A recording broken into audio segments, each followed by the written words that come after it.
हम लोगों ने सीरीज कनेक्शन के बारे में डिस्कस किया था। तो equivalent capacitance of a network having series connection of capacitors. Now we will discuss about parallel connection of capacitors. तो अब हमें इक्विवेलेंट निकालना है, लेकिन किसका निकालना है? एक नेटवर्क होगा जिसमें कैपेसिटर्स किसमें कनेक्टेड होंगे? पैरेलल में।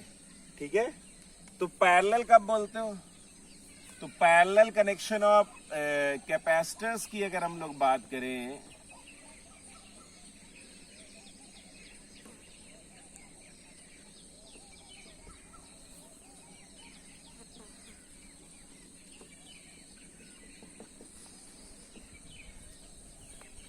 तो एक चीज अच्छे समझ में आती है कि जो भी कैपेसिटर्स होंगे वो सब आपस में पैरेलल में कनेक्शन में होंगे। 3 लेके हम लोग कर लेते हैं।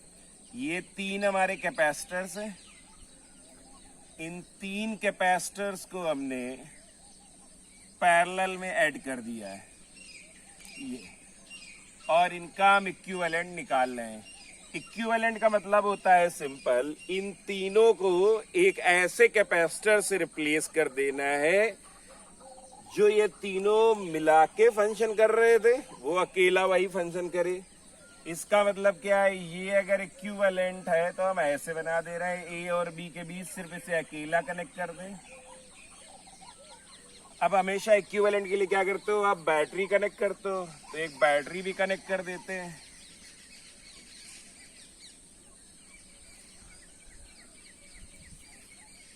ये आपकी बैटरी कनेक्ट कर दी, यहां पर भी एक बैटरी कनेक्ट कर दे रहे हैं। अब देखिए बैटरी क्या सप्लाई करती? चार्ज। तो आइडेंटिकल बैटरीज है तो दोनों में सेम चार्ज फ्लो कराएंगे। यहाँ पर Q चार्ज चलेगा, Q गया तो यहाँ Q आएगा, यहाँ -Q आएगा। अब जरा यहाँ पर देखते हैं, Q गया, लेकिन आगे देखिए एक के बाद यहाँ ब्रांचिंग है, 3 अलग अलग ब्रांच में चार्ज फ्लो करेगा। तो सब में इक्वल तो फ्लो नहीं कर सकता है क्योंकि कैपेसिटेंस अलग अलग है।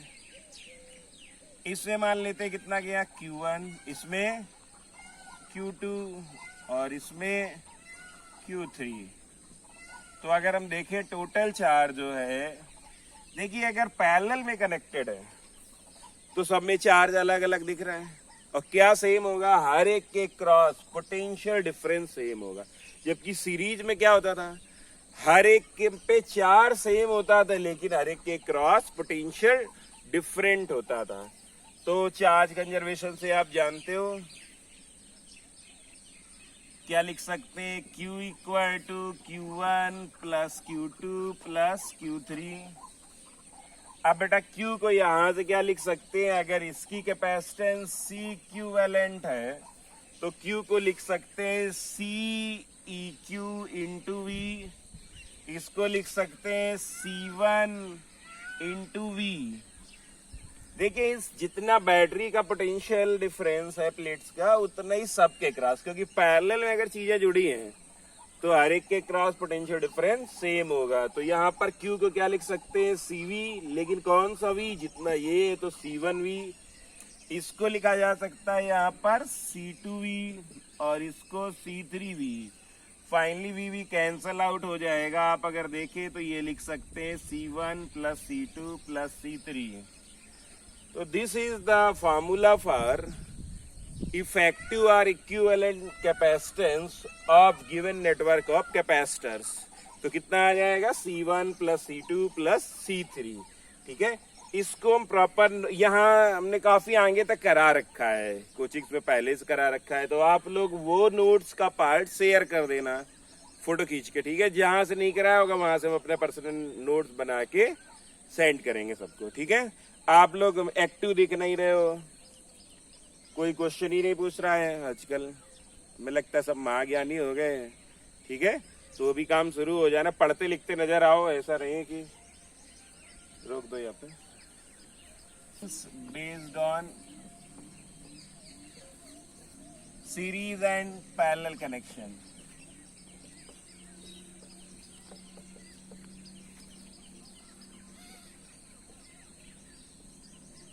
देखिए अब क्वेश्चंस भी करते हैं, कैसे कहाँ पे क्या है। पहले बिल्कुल सिंपल सिंपल क्वेश्चंस उठाते हैं।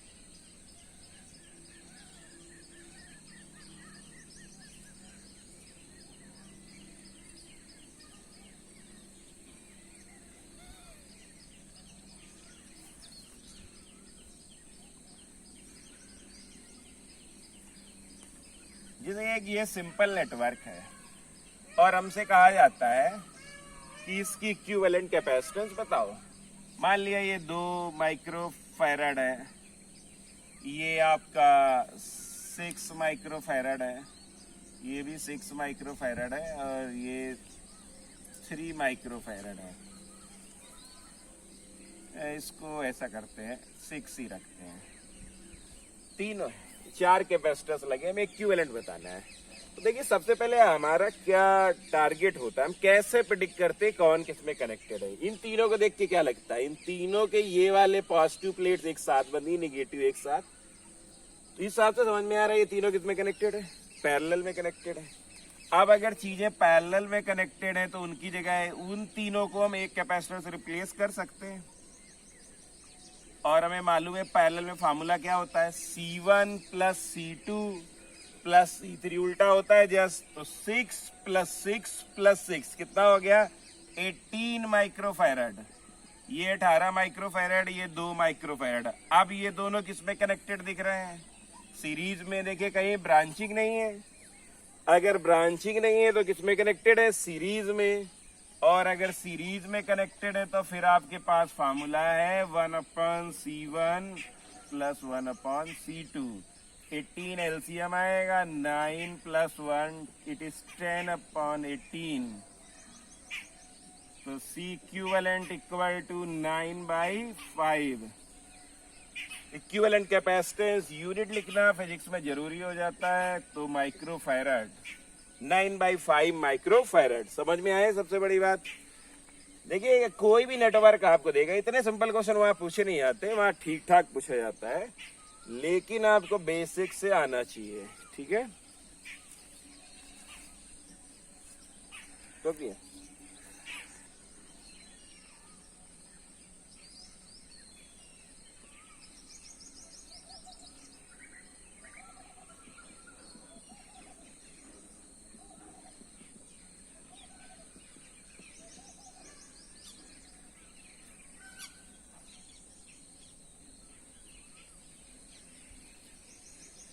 कुछ भी लिखा हो सकता है, जैसे ये लिखा, ये नेटवर्क है और इसमें चालू कर दे।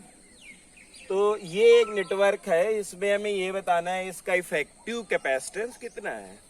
कितने कैपेसिटर्स दिख रहे हैं आपको, 1 2 3। देखिए ये जो है ये तार है। अब रोल की बात करते कंसेप्चुअली, क्या रोल प्ले करता है हमारा एक वायर। अच्छा वायर में क्या होता है, जो कनेक्टिंग वायर्स हम उनका रेजिस्टेंस कितना लेते हैं, 0। तो यहां से यहां तक रेजिस्टेंस तो 0 है।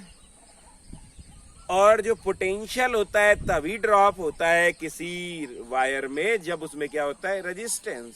इसका मतलब इस वायर में कोई पोटेंशियल ड्रॉप नहीं होना है। जितना इस पॉइंट का पोटेंशियल उतना वायर के हर पॉइंट का पोटेंशियल, इवन जहां तक वो जुड़े हैं वहां तक वही पोटेंशियल।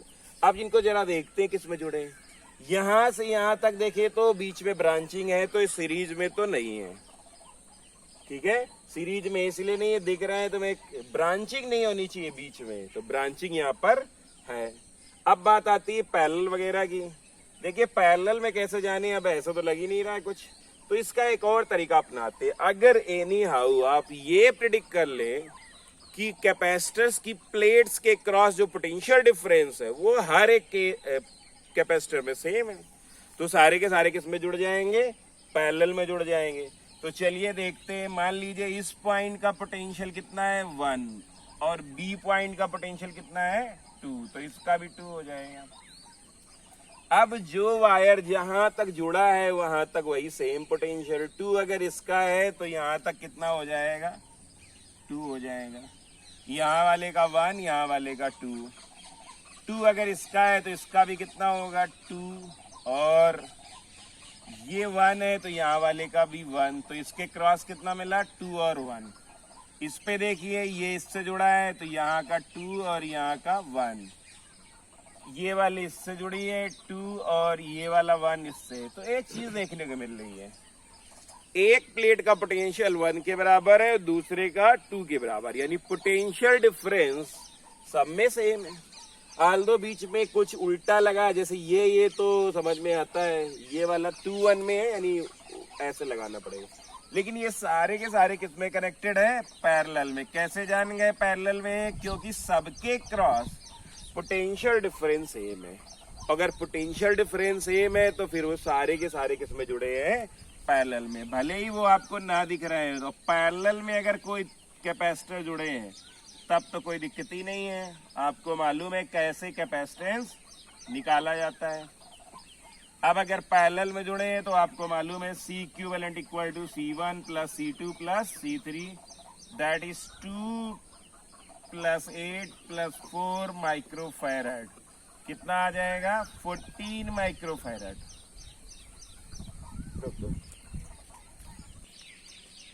तो इसमें कई इस तरह के क्वेश्चन भी मिलेंगे जिसमें ना तो कैपेसिटर सीरीज में जुड़े होंगे ना पैरेलल में जुड़े होंगे, ठीक है।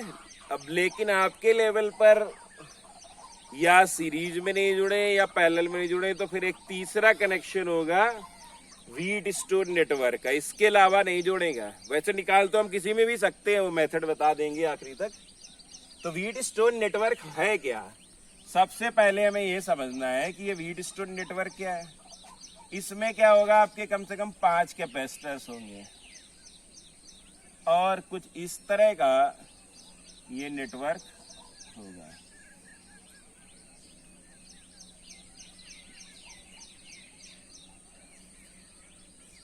ये 5 कैपेसिटर्स हैं, ठीक है। C1 C2 इस तरह का कुछ भी दिया है। ये C1 है और ये C2 C3 C4 और यहाँ पर भी एक कैपेसिटर जुड़ा है, this is C5।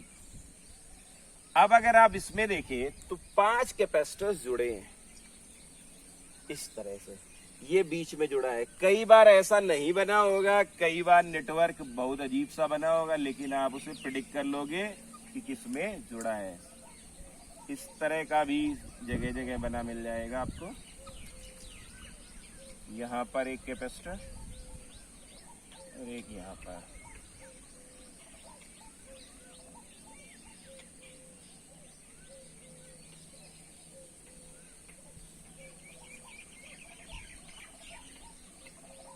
This is C1, this is C2, this is C3 and this is C4, this is C5।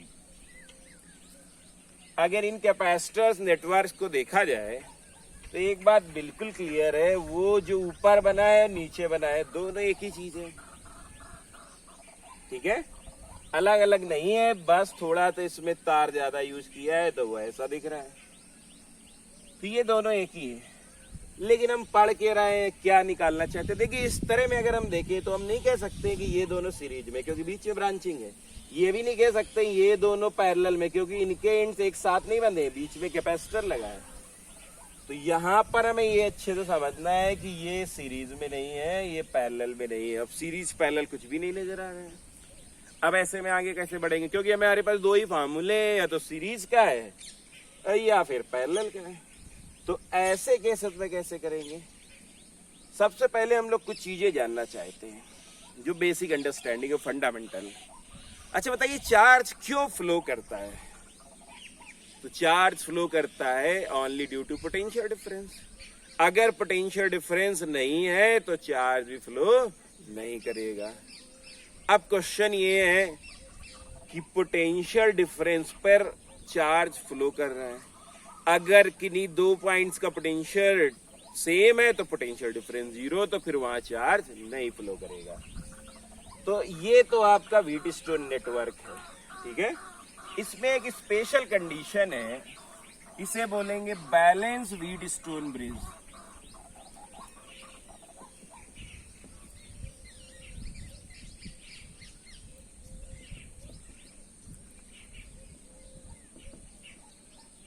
Balance Wheatstone bridge. अगर बैलेंस व्हीटस्टोन ब्रिज होगा तो एक कंडीशन होगी C1 this capacitance upon this, C1 upon C3 equal to C2 upon C4। इसका क्या मतलब है? इसकी कैपेसिटेंस डिवाइडेड बाय इसकी डिवाइडेड बाय इसकी, सामने सामने वाले की। इसी को आप ऐसे भी लिख सकते हो, C1 upon C2 equal to C3 upon C4। ये एक ही चीज है, इसको इसके नीचे ले आओ, इसको इधर ले जाओ। अब क्वेश्चन ये राइज हो रहा है कि भाई बैलेंस का मतलब क्या है? बैलेंस का मतलब है कि इस पॉइंट का पोटेंशियल और इस पॉइंट का पोटेंशियल क्या होगा? सेम होगा। अगर पोटेंशियल सेम हो गए तो बताइए इसमें चार्ज फ्लो करेगा क्या? पोटेंशियल डिफरेंस कितना हुआ? 0। यहाँ चार्ज नहीं होगा। अगर कैपेसिटर चार्ज ही नहीं हो रहा है तो उस कैपेसिटर का कोई रोल नहीं है, और रोल नहीं तो उसको निकाल के फेंक सकते हैं। तो ये जो C5 वाला कैपेसिटर है, इसको आप चाहो तो अपने आप निकाल के फेंक दो, क्योंकि इस कंडीशन में ये चार्ज नहीं हो रहा है। अब बताइए अगर ये कंडीशन है तो फिर ये नेटवर्क सिंपलीफाई होके क्या रह जाएगा? सिर्फ ये उसको निकाल के फेंक दे रहे हैं, और अगर उसको निकाल के फेंक दिया तो हमारे पास ये नेटवर्क। अब इस नेटवर्क में तो कोई प्रॉब्लम नहीं है। क्यों?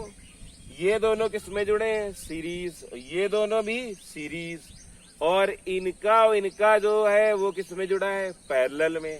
इसका मतलब कहीं व्हीटस्टोन नेटवर्क आ जाता है तो सबसे पहला जो काम है वो आपको ये करना है, ये चेक करना है कि ये फॉलो हो रहा है या नहीं। अगर फॉलो हो रहा है तो समझ जाओ कि फिर वो बैलेंस व्हीटस्टोन ब्रिज है, और बैलेंस है तो बीच वाला जो डायगोनल के लॉन्ग लगा है कैपेसिटर, इसको क्या करेंगे? निकाल के फेंक देंगे। और जब फेंक देंगे तो जो बचेगा नेटवर्क, इसमें कोई दिक्कत नहीं आएगी।